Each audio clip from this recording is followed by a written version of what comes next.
Report from Santa Fe is made possible in part by grants from the members of the National Education Association of New Mexico, an organization of professionals who believe that investing in public education is an investment in our state's economic future, and by a grant from the Healy Foundation, Taos, New Mexico. Hello, I'm Lorene Mills, and welcome to Report from Santa Fe. Our guest today is Attorney General Gary King, who is the Democratic candidate for governor for the state of New Mexico. Welcome. Hi, Lorene. It's a pleasure to be here. Well, it's a pleasure to have you. We want to let our audience know that Report from Santa Fe has extended invitations to Governor Martinez to come be on the program, but they have so far been declined.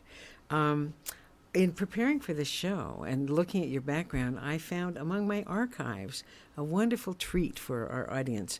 I found a show with you and your father, former Governor Bruce King. Nobody was running for anything. You were just talking about how Western values made New Mexico politics what it is. I just want to start by showing this little clip, and it's about your background growing up on the ranch. And let's just hear what, it'll be a little surprising because your father has passed on, but here he is on videotape talking about what it was like, what the work you did on the ranch with him. Let's look at Bruce King. I enjoyed that very much, and I've enjoyed all the things I've done in New Mexico, and I appreciate the people of New Mexico let me serve in those many different capacities. And the one thing that Alice and I are the most proud of is our son Gary as Attorney General and the things he's done. So we're very proud that he had the background of growing up on the ranch. The only thing he didn't tell you, he could always work in the fields, whether he was running a baler or changing water, or whether we were working in the cattle ranch, if we were roping and branding calves. Well, Gary was always right there. Well, he does say that you were always there. And you grew up as doing everything on the ranch. How did that prepare you for the rest of your careers? Well, my father taught me to work hard. As I was growing up on the ranch, there was no slacking off. We dug ditches and we watered the corn and had to get up early in the morning to deal with our own animals and with our garden. And even when I was very small, and when I got bigger, I drove a wheat combine or a truck. During harvest time or something. And so you got to show up on time and you got to work hard and be a part of the team. And I think that kind of work ethic carries through to everything that we do, certainly. Bill Clinton said that the most important thing Bruce King taught him about politics was you got to show up every day and work hard for the people that gave you the job. Well, Bill Clinton did another wonderful line about your father, because your father was the consummate he was just the warmest, most charismatic political figure. People loved him. But he met Bruce and Bill would go to all these governors' meetings, and Bruce would whomp him on the back and chat him up and everything. And Bill Clinton finally said, well, I would walk away thinking either Bruce King is the warmest politician I've ever met, or he's a really good pickpocket. Yeah. But from your ranching background, it shows that you're no stranger to hard work. But the challenge of getting our state back on its feet, which is what your job would be should you be elected as governor, is a daunting challenge. What would your top priorities be, and how would you go about doing them? Well, one of the things that we know is that New Mexico has the worst economy in the country. That when the rest of the country coming out of the recession, certainly our surrounding states, Nevada, Arizona, Colorado, are doing better. We are not. So there's a lot of work to be done to get our economy back on the right track. So that'll be my number one issue, is getting jobs for New Mexicans, getting our small businesses back where they are feeling successful and want to expand their business, because it's small business that's the basis of our economy. I've heard you mention at one point that if you just help our small businesses grow rather than giving huge tax breaks to out-of-state businesses to relocate here, it does grow the economy from inside. Sure. I say often that if you have a business that has 10 employees and you help them add one more person, that's 10% job growth, which is, we've been in the negative job growth category for the last 3 years. And so very important for us to help our homegrown businesses to expand and be prosperous. Now, I have to mention your mother, Alice King, First Lady Alice King, who started the first Children, Youth, and Families Department in the entire country. She worked so hard for kids. And now talk about the statistics of our state in terms of children's health and hunger. Yes. Where do we stand now? Very disconcerting to me. I think this year, Annie Casey Foundation said that we're 49th in child welfare. The 2 previous years, we were 50th. And most of that stems from us having the highest number of children that live in poverty and the highest number of children that go to bed hungry every night. My mother would be very discouraged. And the agency that's supposed to be dealing with that most directly and effectively is the Children, Youth, and Family Department. So I have what I call my Alice King projects, both as the Attorney General, my Internet Crimes Against Children, my human trafficking initiatives. All of those are, help people that she would have been very, interested in and dedicated to helping. And so as governor, it's going to be very important to me to get Children, Youth, and Family Department back to what she envisioned it to be, which is an agency that reaches out and proactively helps children who are in families where there's likely to be abuse and neglect, or children who are going into the justice system now, and if we give them a little bit of help, they'll become productive members of society. Those were things that my mother really felt like that agency was supposed to be doing, and it's not doing that now, and that'll be one of my priorities as governor. Another area of great turbulence is schools and teaching. I mean, it's such an issue here in New Mexico. Well, and we are losing teachers at an unprecedented rate. We know that students are very discouraged about coming to school because students are telling me that they just don't want to get up in the morning and go to school when they know that all they're going to do is take a standardized exam, which might very well cover topics that they haven't even covered in class yet. So this push for more high-stakes standardized testing and using that as a tool to judge our teachers and our students is really driving our school system off a cliff. And so the thing I hear the most as I travel around the state is that people are concerned about what's happening to our school system, and I have promised that we'll put professional educators back in charge of education in New Mexico, that we will put more power back into the hands of local school boards and administrators so that they can set curriculum and program in their schools that's designed to help our young people become interested learners, good citizens. Those are the kind of things that we ought to be focusing on, rather than trying to generate a lot of students, all of whom can get the same score on a standardized exam. The environment is another hot-button issue. I might point out, for people who don't know it, you have a PhD in chemistry.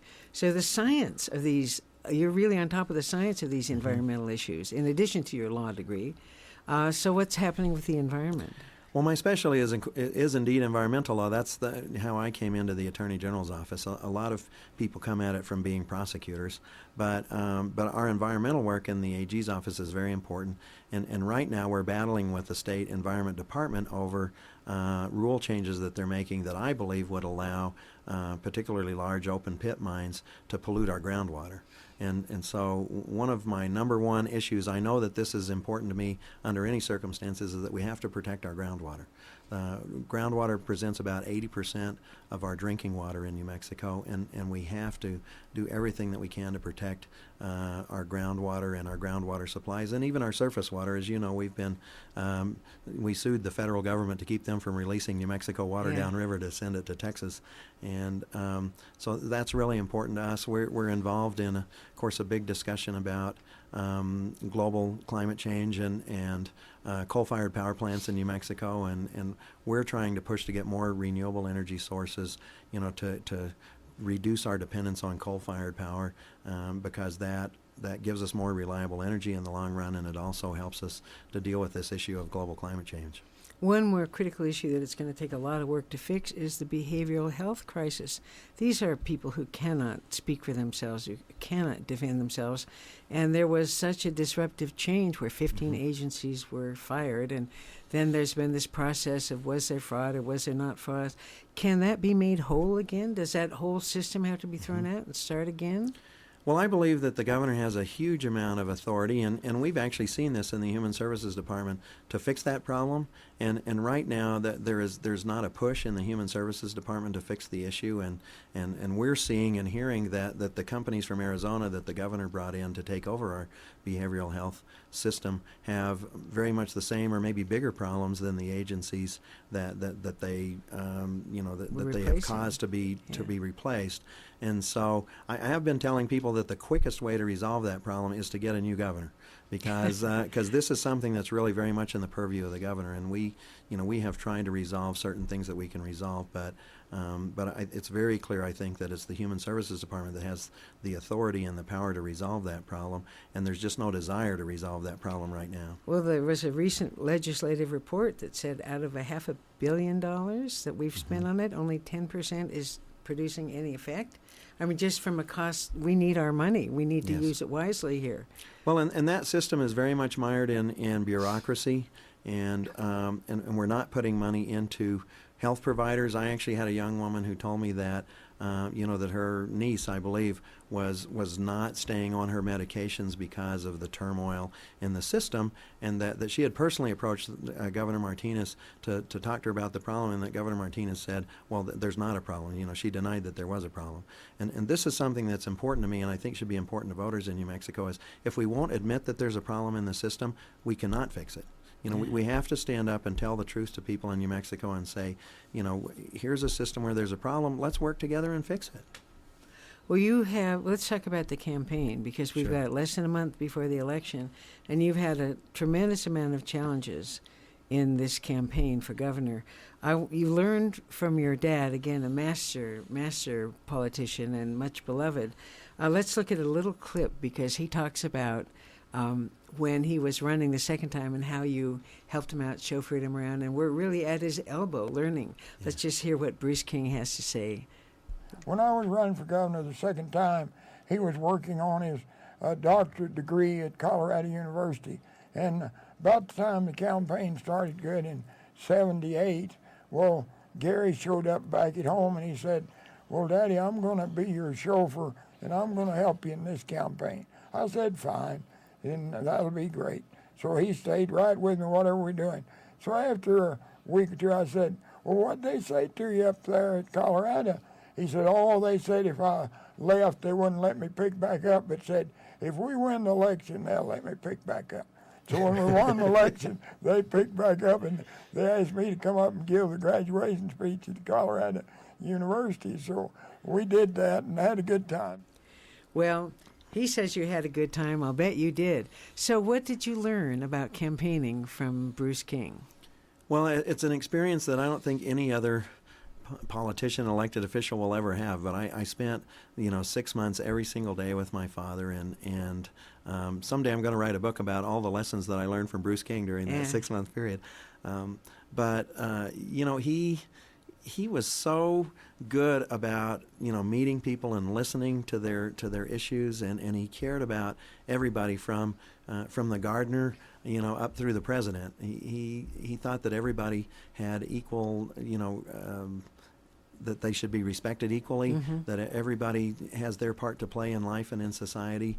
And so that's really what I learned more from him than anything. But I also learned how to be pretty effective out on the road and, meeting people and talking to people and delivering the message, because he was probably the best of what we would call the retail politicians that ever existed. Yeah.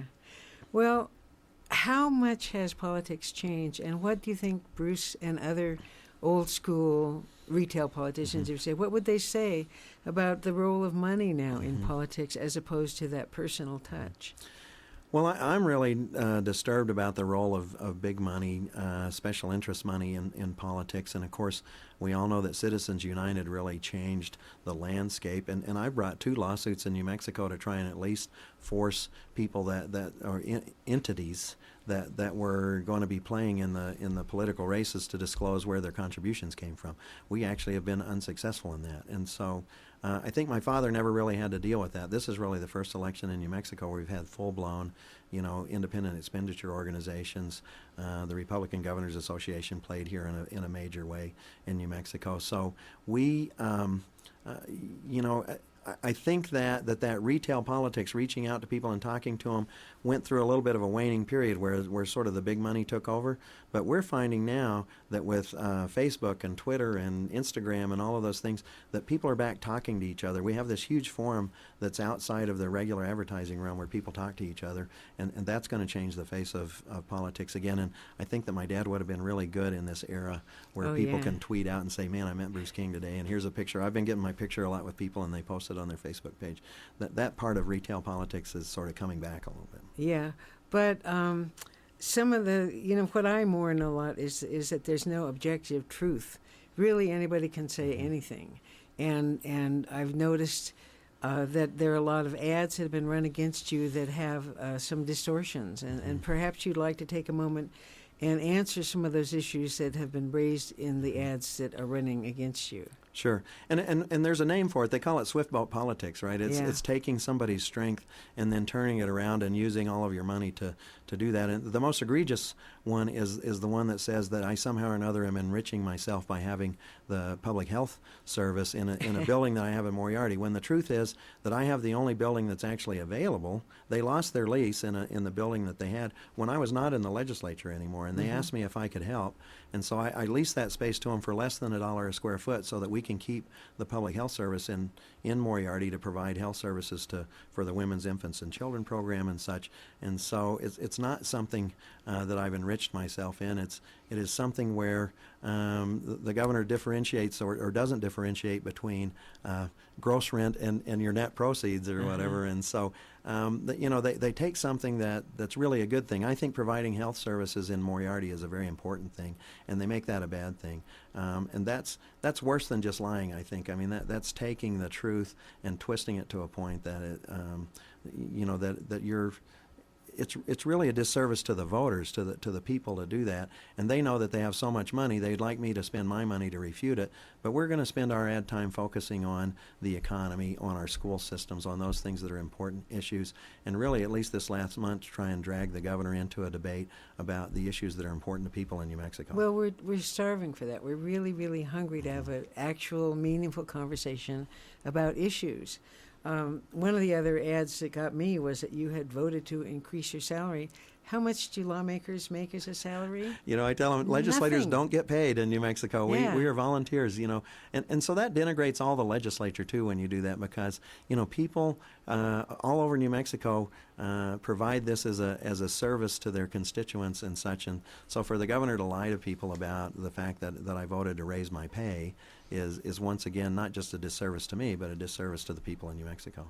Well, we're speaking today with Gary King, who is a Democratic candidate for the office of governor of the state of New Mexico, and in the middle of this very, very challenging campaign. Are there any other distortions in some of the ads that you would like to put at rest? Or should we've got a lot of other stuff to talk about, but there's some, I'm sure. Yes. That, Well, I think, of course, the governor likes to hearken back to the days of Bill Richardson, and she also likes to talk about votes that I took 20 years ago, and all of those I think are just designed to confuse people, to confuse the issue. I'm proud of my voting record. Actually, when I was in the legislature, I for instance, carried and passed the first big domestic violence protection bill, and we worked to help stop DWI in New Mexico, and of course not stop it, but to reduce it. And I was very successful in helping to reduce the number of DWI deaths in New Mexico. So those distortions of my voting record are, I just want people to know that if they'll go back and look at my whole record as a legislator, it's something I'm very proud of. I think it's something that they can be proud of. Good. Well, let's move on. We've got less than a month before the election.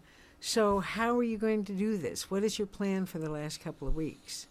Well, my wife Yolanda and I are crisscrossing the state. We just recently did the Shiprock Fair Parade where there are 100,000 Navajos.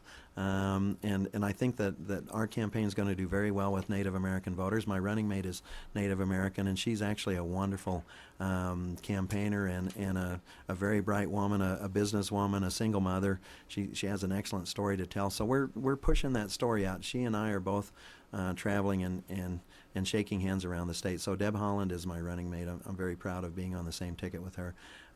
We're encouraging everybody to go vote. Any polls that show a significant disparity between myself and my opponent are polls that are based on a very low turnout. And if the turnout of voters in New Mexico is less than it was in 2010, we might have that result. But if people will go to the polls and vote, if they get their families to go to the polls and vote, if we have, say, a 60% turnout, 65% turnout, then I will certainly be the next governor of New Mexico. Well, how do you inspire those? People are very disenchanted. They've got the National Congress. They're disenchanted with the president. There's no models readily visible of politics working really well. Sure. You know, I've been telling people negative advertising is designed to suppress voter turnout. So Yeah. if people are watching television and they see an ad and they go, I hate that ad, the best way to make people stop doing that is to go vote. I had somebody who told me something really bright the other day. You know, Bill Gates, the Koch brothers, all these billionaires, you know, 364 days of the year, they may have a lot more influence than you do. But on election day, everybody has the same influence. You go to the polls, you cast your vote, and you have just as many votes as Bill Gates does. You know, you have just as many votes as the Koch brothers do. And so people really need to understand that it's not just a civic duty, but that it is your opportunity to go be just as powerful as anybody else in the country to go and vote. And so we're really pushing that message. And there are some countries where voting is mandatory. Yes. Where you need to Yes. step up and state your preference, and then may the best man win. So I have a question for you. I would like you to tell our audience really why they should vote for you. You've had a long career as a public servant. I do have one special endorsement. This is our last clip from your father, Bruce King, because I asked him what he admired most about you and what he was proudest of, and this is what he said. Let's look at this. His sheer talent and ability to accomplish things, but his honesty and his sincerity in working for all the people of the state of New Mexico is the one thing that I'm so very, very proud of. Well, he praises you for working for New Mexicans, and Lord knows, you know, your family history of public service with Governor King and First Lady Alice King. So why would you be a better governor? Tell us, this is a call to the voters. Why should they vote for you? Well, I've been telling people, we teach our students in school character counts. You know, and that being truthful, being honest, being hardworking, having integrity are really important things. And so one of the things that I want our young people to know is, and that I can set an example as the governor, is that I will work hard, that I will be honest with people, and that, you know, that I will assure them that we'll have a governor who works to resolve these problems. You know, it's wrong that we're last in child welfare, and it's wrong that we're last in job growth in New Mexico. And I do have the skill and experience. I served 12 years in the legislature. I've been 8 years as the Attorney General. I actually served about 2 years in the Department of Energy as their economic development person. And so I know how to generate jobs and do that. And pretty much every enterprise I've been involved in state government has been more successful, more effective with me working there. And certainly I'll work better with the legislature. You know, I having been in the legislature and understanding that process, I will work with them from day one in the legislature and work all the way through, and not just sort of threaten to veto things when they get to the end. My father always worked very closely with the legislature to generate solutions to the problems. And we'll listen. We'll listen to teachers. We'll listen to small business people from around the state, because they have great ideas. And right now those great ideas are falling on deaf ears. And if they bring those ideas to us, you know, we'll work together with all the stakeholders to develop positive solutions for New Mexico. And is it a clash between an old world and a new world? There was an old world of hands-on and integrity and responsibility, and there's a new world of I don't know what it is, but I hope those elements are still in there. That just might be couched differently. Well, I think that you need somebody in leadership position that doesn't have to take a poll before they know what they think. And, you know, I have been very sincere with people about what it is that I'll do. For instance, increasing the minimum wage. There's another ad where the governor says, well, gee, 20 years ago, what did Gary King do? Well, you know, 2 years ago she vetoed an increase in the minimum wage. But I believe that people in New Mexico, that working people in New Mexico, deserve a little bit of a hand. And so I think that those are the kinds of specific things we're going to work on. Early childhood education for every child in New Mexico. Those are really important issues for me. And I don't know that's old world, but I guarantee you that I'm going to be down working with the legislature to generate those kinds of solutions. And I know that there has been a movement to tap into what are called our permanent funds, but you say, no, let's call them the education funds, because they were set up for education. And we need to invest in our kids now and get off the bottom of all those lists. Sure, and we're having a discussion about whether we should invest our money, you know, in foreign investments or in the stock market or whatever. I think we should invest our money in our children, because 20 years from now, we're going to be happy we did that, because we'll have the kind of workforce that'll bring us 21st century jobs if we just start today to focus on our young people and get them to be good citizens, good learners, good workers, and innovative people, because it's innovation that's going to help us with a lot of our problems. Well, thank you very much. Our guest today is Attorney General Gary King, who is the Democratic candidate for governor of the state of New Mexico. Thank you for taking the time to be with us. Thanks, Irene. It's always a pleasure to be with you. And I again would like to extend an invitation to Governor Martinez to come on our program to present her issues, ideas, and plans.